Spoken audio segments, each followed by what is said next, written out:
Olá, bem-vindo ao programa Casulo. Hoje nós vamos conversar com a professora Silvia Santos, que é professora aqui da Univale e também conselheira do CREA. Bem-vindo ao programa, professora. Muito obrigada.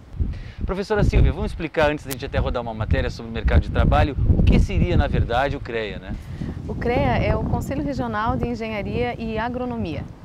Esse conselho existe para regular as profissões de engenheiro, de agrônomo, de técnicos de nível médio, de agrimensores, meteorologistas, enfim, existe uma série de profissões que estão dentro desse conselho sendo reguladas, mas acima de tudo a função do CREA é proteger a sociedade do mal profissional, proteger a sociedade do leigo ou do falso profissional, proteger de forma geral contra a má atuação ou a má fé que pode vir de pessoas não formadas para determinadas profissões. Tá certo, obrigado, professora Silvia, por enquanto. Então, sim, agora a gente vai ver uma matéria do repórter Cristóvão Vieira, que foi conferir como é que está o mercado, principalmente das engenharias. No Brasil, setores como os de construção civil, tecnologia e indústria automotiva avançam em disparada.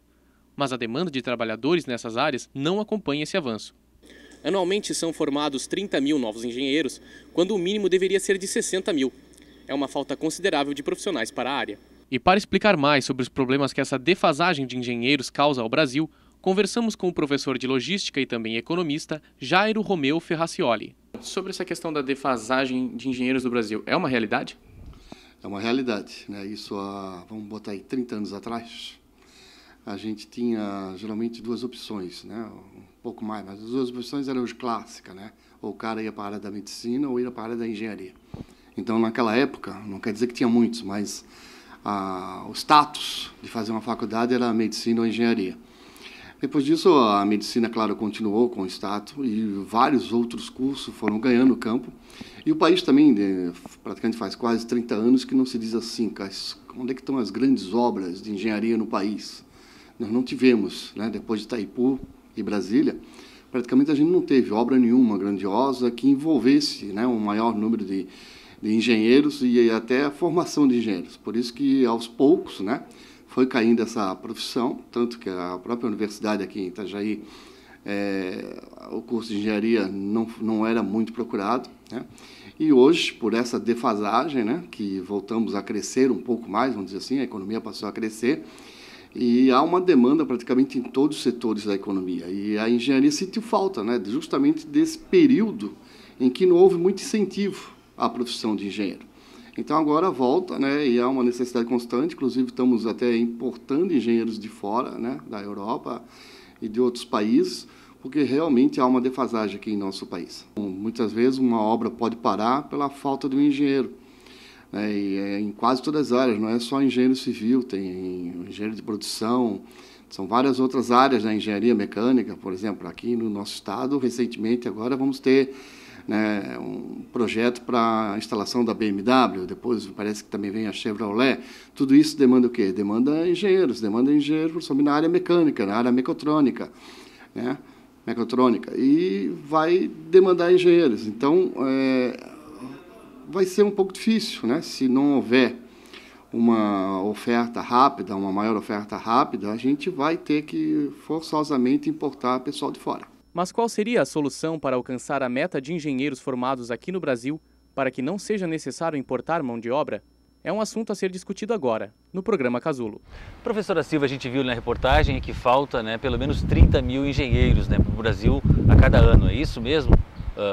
Como é que a gente faz para cumprir essa demanda? É um ponto bastante delicado, assim.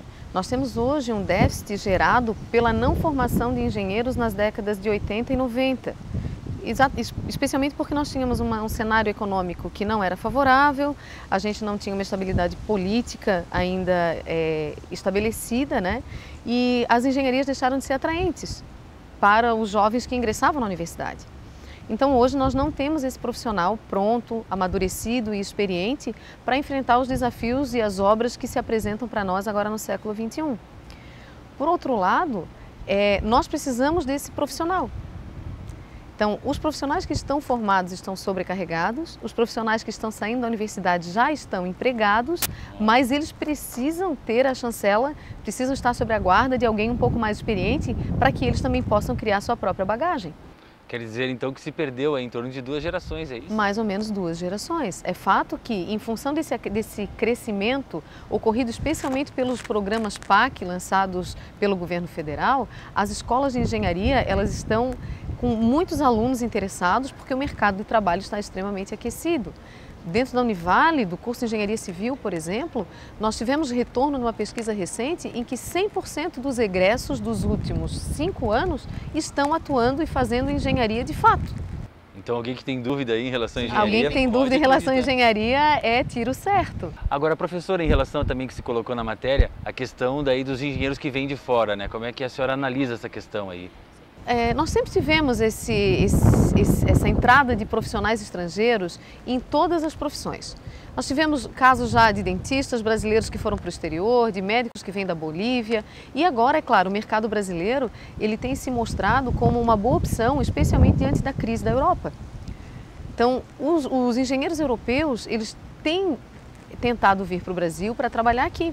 Muitos deles vêm por meio de empresas multinacionais, outros vêm tentando se estabelecer no Brasil definitivamente por meio de estar radicado brasileiro, né, por meio de nacionalidade, por questões familiares. Principalmente portugueses e espanhóis. Principalmente portugueses e espanhóis pela facilidade da língua, né? Mas para o profissional formado no Brasil, existe toda uma legislação para que ele possa atuar de forma legal. E o CREA é o órgão regulador disso. Além disso, os profissionais estrangeiros, além de terem que ser regulados pelo CREA, eles precisam ter antes toda a regulação do seu histórico escolar e a validação do seu diploma por uma instituição pública aqui no Brasil. Então é um processo que demora um pouquinho, porque a pessoa não pode simplesmente emitir o passaporte no país de origem, chegar no Brasil e atuar, sou engenheiro. Não, existe um processo que demora para essa validação, para que ele possa ser considerado apto.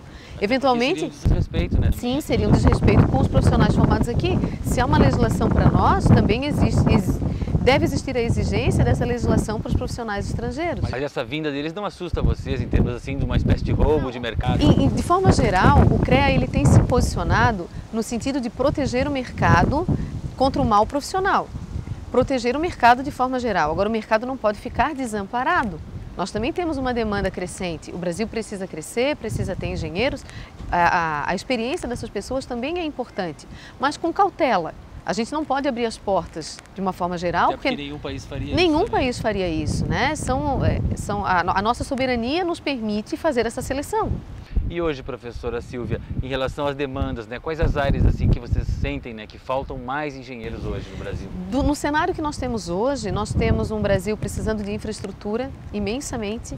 Então, os engenheiros civis possivelmente estejam no topo dessa lista por conta de infraestrutura rodoviária, ferroviária, aeroviária, né?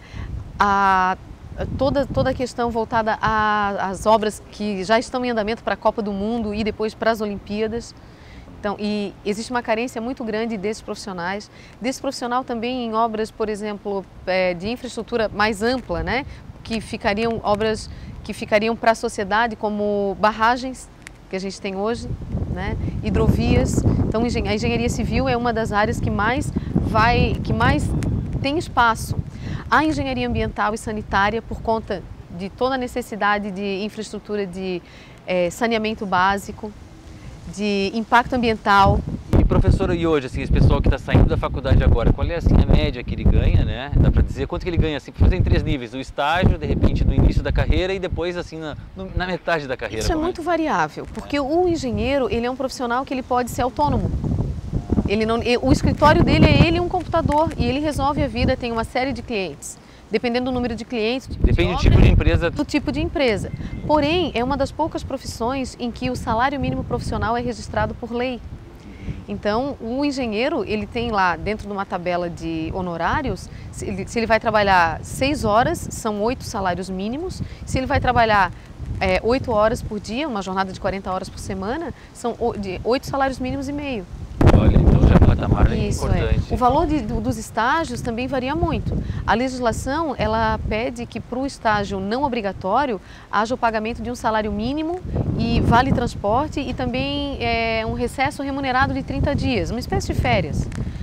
E professor, em relação aos arquitetos, né, que muito tempo ficaram com vocês, né, e a senhora estava me falando antes que eles não estão mais no CREA, né? Onde foram parar os arquitetos que Os também... arquitetos agora, a partir de 1º de janeiro desse ano, passaram a compor conselho próprio, em função de uma mudança na legislação ocorrida no final do governo Lula, e eles agora compõem o Conselho de Arquitetura e Urbanismo, o CAU. E aí eles têm as regras e a legislação deles, aplicadas à arquitetura.